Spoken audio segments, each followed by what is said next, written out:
ஐயா தேவேந்திரன் அவர்கள் இரண்டாவது கேள்வி கேட்டிருக்கீங்க. ஒரு குறிப்பிட்ட அரசியல் தலைவருடைய பெயரை சொல்லி அவருடைய கருத்துக்கு என்னுடைய கருத்தை கேட்கின்றீர்கள்.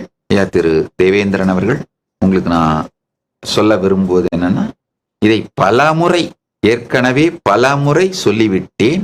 இப்பொழுது மீண்டும் நீங்கள் கேட்பதனால் மீண்டும் சொல்லுகின்றேன்.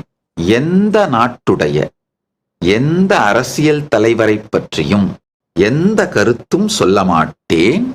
எந்த அரசியல் தலைவருடைய கருத்துக்களை பற்றியும் கருத்து சொல்ல மாட்டேன்.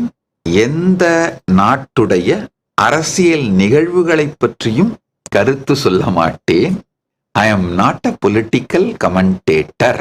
என்னுடைய பணி சனாதன ஹிந்து தர்மத்தை பற்றி உலகத்திற்கு சொல்வதும் சனாதன ஹிந்து தர்மத்தை மறுமலர்ச்சி பெறச் செய்வதும் தான் என் பணி.